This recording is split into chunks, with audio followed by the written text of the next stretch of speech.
강유정 대변인입니다. 이재명 대통령은 오늘 오전 정부 세종청사에서 제10차 국무회의를 가졌습니다. 오늘 회의에서는 중동 상황 관련 대응 현황, 국민성장펀드 추진 현황 및 향후 계획 등 5건의 부처 보고와 균형 성장을 위한 지방 우대 방안에 대한 토의가 있었습니다. 이어 법률 공포안 4건, 대통령 영안 36건, 일반 안건 2건 등 42건의 안건이 원안대로 의결되었습니다. 이 대통령은 모두 발언에서 중동 상황 장기화로 취약계층을 비롯한 서민들의 삶이 어려워지고 있음을 언급하며 국회에서 전쟁 추경이 신속하게 집행될 수 있도록 관계부처가 다각도로 노력해 줄 것을 주문했습니다. 검찰개혁과 관련해 갈등 의제일수록 이야기할 기회를 주고 끝장 토론으로 수용성을 높여야 함을 짚었습니다. 동시에 수기와 토론의 중요성에 대해서도 지적했습니다. 또한 이 대통령은 5.18 정신과 부마 항쟁, 지방자치 강화 및 계엄 요건 강화 등 국민적 합의가 가능한 사안부터 단계적으로 개헌하는 방안을 정부 차원에서도 공식 검토하도록 지시했습니다. 중동 상황 관련 대응 현황을 보고받은 이 대통령은 유류세 인하 등 세금 감면 방식보다는 국민들에게 동일 금액을 직접 지원하는 방식도 검토할 필요가 있다고 짚으며 신속한 추경을 재차 강조했습니다. 이어 이 대통령은 경제가 선순환할수록 할 수 있도록 세금 감면 제도를 정비할 것을 관계부처 장관에게 지시했습니다. 토의 안건으로 상정된 균형 성장을 위한 지방 우대 방안에 대해 들은 이 대통령은 해수부 이전에 대해서는 예상 이상의 효과가 있었다고 평가하면서 추가적인 정부 부처의 분산은 없음을 확실히 했습니다. 또한 이 대통령은 금융위의 국민성장펀드 추진 현황에 대해 정부가 재정으로 일정 부분 수익을 보전하고 관리하는 이른바 안전한 투자처를 국민들에게 확대하는 것이 중요하다고 강조했습니다. 비공개로 이어진 회의에서 이 대통령은 국정에 대한 국민 평가가 좋아지고 있다며 국무위원들을 격려했습니다. 이어 우리가 쓰는 시간은 국민 모두의 5,200만 가치와 직결된다 강조했습니다. 국무회의 종료 이후 이재명 대통령은 세종근무 공직자 격려 오찬을 가졌습니다. 이 자리에는 공공기관 누리집을 점검해 동해와 독도를 오기한 사례를 발굴한 허정훈 경감, 129 주택공급 사업을 총괄한 이수민 국토교통부 사무관, 3천만 명이 투약할 수 있는 900kg의 부산항 최대 마약 사건 수사를 맡은 관세청의 오성준 주무관을 비롯해 국민주권정부 출범 이후 주요 현안을 담당해온 실무 공무원 9명이 함께 했습니다. 이 대통령은 참석자들에게 다들 어디서 왔는지를 물었고 천용희 사무관은 군산에서, 오성준 주무관은 부산에서 왔다고 답했으며 나머지 참석자들은 모두 세종에서 왔다고 말했습니다. 참석자들은 대통령과 함께 식사하니 신기하다, 아직도 믿기지 않는다는 반응을 보이며 밝은 분위기 속에서 대화를 이어갔습니다. 오찬 중 오고 간 발언을 잠깐 소개해드리겠습니다. 농어촌 기본소득 10원 사업을 담당한 박승민 사무관은 이재명 대통령의 기본소득 정책을 복지정책의 확장판이라 말하며 한국형 AI 모델 프로젝트를 추진한 과기정통부의 이현우 사무관은 과기 부총리와 AI 수석 등 기업에서 정부로 온 인사들이 정책 추진에 좋은 영향을 주고 있다고 말했습니다. 과기부의 직접 보고 체계와 이름을 부르는 조직 문화가 좋다는 의견도 개진했습니다. 복지부의 그냥드림 사업을 설계한 김기범 사무관의 발언을 들은 이 대통령은 해당 사업은 생계가 정말 어려운 사람의 생존권을 보장하는 일이므로 사업의 취지를 잘 살려줄 것을 당부했습니다. 참석자들은 이재명 정부의 핵심 과제를 맡아 진행하는 동안 국무회의에서 대통령의 발언이 큰 힘과 영향을 주었다며 이 대통령께 오늘의 포상과 격려에 대해 감사를 표했습니다. 이어 참석자들이 코로나 이후 회식 문화가 사라졌다라고 말하면서 회식 메뉴가 소고기일 때 참석률이 높다고 말하자 이 대통령은 소고기를 사주라고 해야겠다라고 말해 웃음으로 화답하기도 했습니다. 1시간가량 이어진 오차는 화기애애한 분위기에서 마무리되었습니다. 이상입니다. 네, 관련 질문 있으시면 받겠습니다.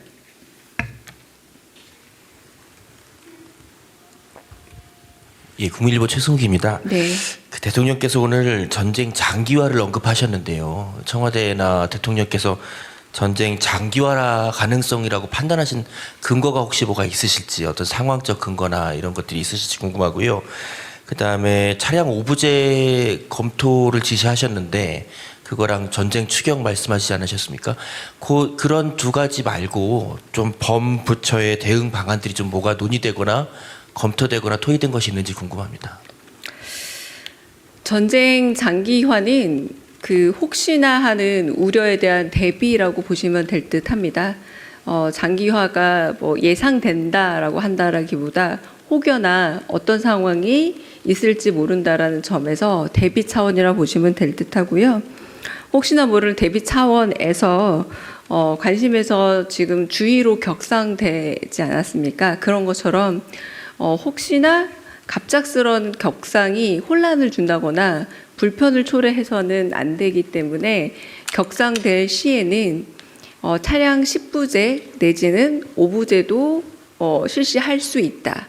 그리고 물론 공공기관에서 먼저 실시할 수도 있고 민간 영역으로 확대될 수도 있지만 이런 가능성을 생각하는 것과 아예 없다고 생각하는 것은 매우 큰 차이가 있다고 여기는 것이 대통령의 평소 생각입니다. 그러므로 지금 장기화가 예측됨으로 이 부분을 말씀한다라기보다는 혹여라도 그럴 우려가 있을 수 있다면 이 부분에 대해서 먼저 준비하고 대비하고 그럴 가능성이 0.00 몇 %라고 있더라도 국민들에게 이런 우려에 대해서는 알리고 대비하는 게 낫다라는 차원에서 말씀을 드렸다라고 봐주시면 되겠습니다. 네. 네.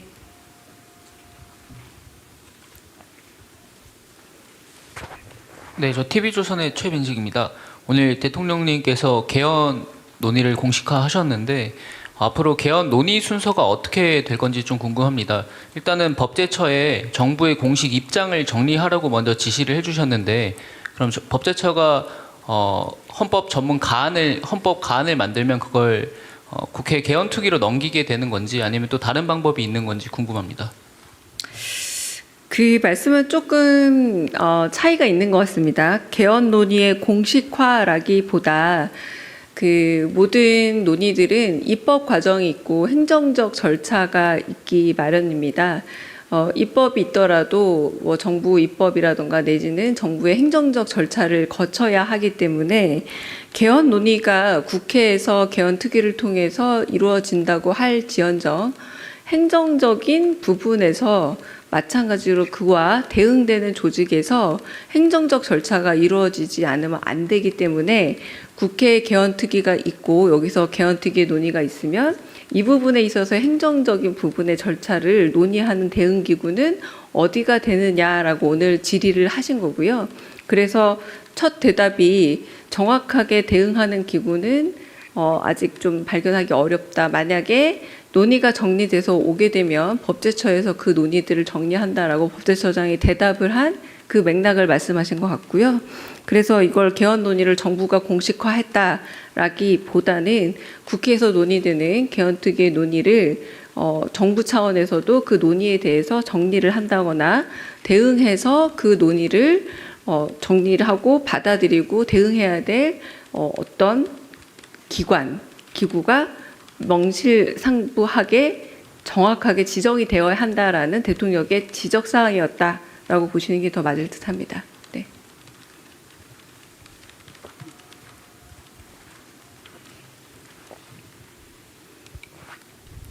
예, 대변인님 매일경제 성순입니다. 대통령께서 국무회의 모두 발언하실 때 부동산 세제 관련해서는 뭐 핵폭탄 같은 거라면서 이제 뭐 최후의 수단이지만 이제 쓰지 않으면 좋겠지만 써야 할 때는 이제 써야 할 수도 있으니 준비를 해라 이런 취지의 말씀을 주셨는데 또 오늘 오후에 홍익표 정무수석 같은 경우에는 보유세 같은 경우에는 검토하고 있지 않다고 좀 말씀을 주셨거든요.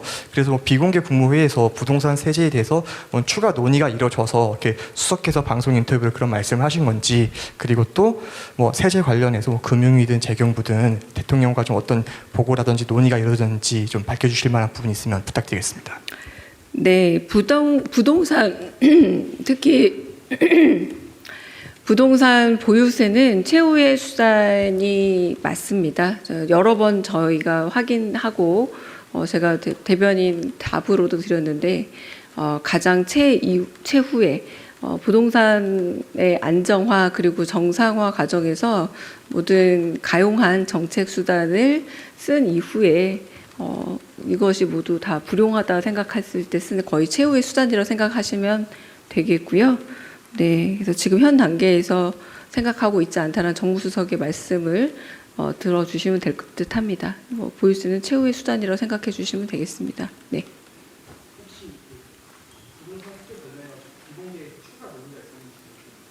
제가 아는 바는 따로 특별히 없었습니다. 네. 오늘은 없었습니다. 오늘 국무회의에서는 전혀 논의 없었습니다. 네. 네. 네, 대변인님 SBS BJ 김한진입니다. 연속선상에서 여쭤보려고 하는데요. 최근에 네. 국토부 장관께서는 보유세 강화를 수차례 시사를 한 바 있으셔가지고 이게 세제 개편에 대한 정부 기조가 약간 엇박자 아닌가라고 볼 수도 있을 것 같은데 어떻게 하면 될지 한 번 더 여쭙습니다. 네, 보유세는 최후의 고려 수단입니다. 네, 지금은 고려되고 있지 않고 최후로 모든 정책적 수단 이후에 최후에 고려할 수단입니다. 네. 다른 질문도 있으십니까? 네. 네, 안녕하십니까. 저는 뉴스핌의 김미경입니다. 요즘 대통령님께서 재생에너지에 대해서 좀 여러 번 언급을 하신 것 같아서 따로 뭐 추진이 되고 있거나 검토가 되고 있는 재생에너지 뭐 확대라든지 확산 방안이 있으면 좀 부탁드리겠습니다. 그거는 오늘도 국무회의 중에서 말씀하신 늘 우리 정부가 기조로 삼고 있는 재생에너지 정책 그대로이고요. 새롭게 더 나온 거는 없다라고 말씀드릴 수 있겠습니다. 네네. 잘 안 들립니다. 네, 그럼 속도를 좀 더 빨리 하라는 주문으로 이해를 하면 될까요? 네. 다음. 예, 안녕하세요. 대변인님 뒤데일리 이지성입니다. 네. 오늘 국무회의에서 대통령께서 계엄 검토 지시하셨는데 4년 연임제와 같은 권력구조 개편도 검토 대상에 포함되는지 궁금합니다. 네, 개헌을 검토하라라는 지시라기보다 개헌 특위라는 게 국회에서 이루어졌고 국회의장께서 국민적 합의가 이루어진 부분에 대해서 개헌을 논의하겠다라고 얼마 전 기자회견을 한 것으로 알고 있습니다. 그 부분은 5.18 정신에 대한 그 전문 수록 부분이 들어가 있었던 걸로 알고 있고요.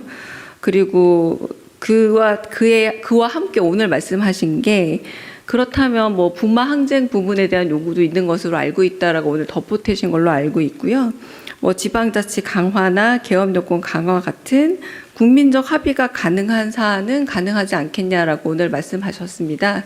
그러니까 이 부분 정도이지 다른 부분에 있어서는 말씀하신 바가 없고 오늘 말씀하신 내용이 전부다. 그리고 제일 중요한 건 국민적 합의라는 부분, 이 부분이고 아까 말씀드렸던 것처럼 개헌특위가 국회에서 진행이 되고 논의가 만들어져 간다고 하더라도 행정부에서도 그 논의를 행정적으로 또 마찬가지로 대응할 수 있는 기구가 마련돼야 된다.